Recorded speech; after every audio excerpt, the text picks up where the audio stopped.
Bonjour, je vous salue. Aujourd'hui, on a pour thème santé et éducation. Selon la constitution de l'OMS, qui veut dire aussi l'Organisation mondiale de la santé est un état de complet bien-être physique, mental et social et ne consiste pas seulement en une absence de maladie ou d'infirmité.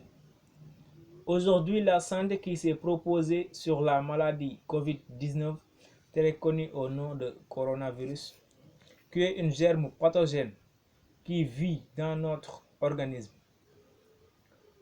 C'est un virus microscopique qui n'est pas visible à l'œil nu et qui a effrayé toute la population mondiale. Ce virus est une punition du Seigneur qui est toujours forte progression de la pandémie dans le monde.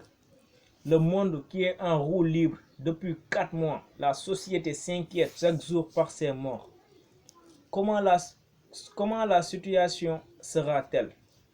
Les aéroports ont été fermés et les grands événements ainsi que les rassemblements ont été interrompus. Confinement, le mot le plus cherché sur les moteurs.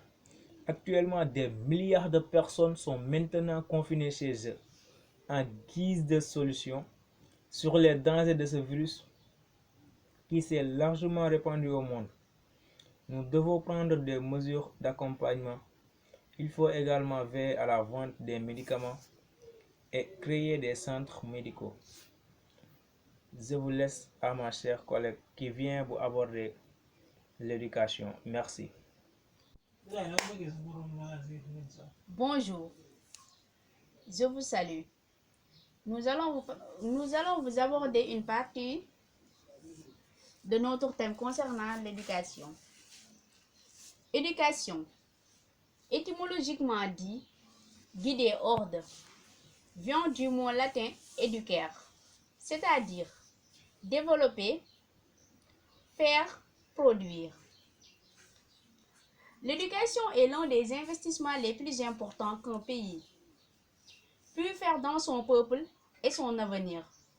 L'éducation joue un rôle très important dans le développement humain, social et économique.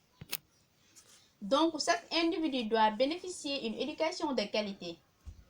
Assurer à tous les enfants une éducation pour contribuer à réduire la pauvreté et promouvoir la paix et favorise le développement, le rôle de l'éducation. Selon notre défenseur des droits de l'homme, Malcolm X, l'éducation est un passeport pour l'avenir car demain appartient à ceux qui préparent dès aujourd'hui. La seule manière de sortir de la violence consisterait à prendre conscience. Améliorer notre comportement est une obligation, remanier notre éducation est une nécessité.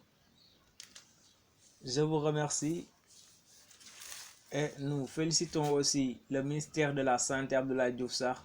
Une pensée fraternelle pour tous ceux qui sont confrontés à la maladie. Que Dieu vous apporte la guérison, le réconfort et la paix. Merci.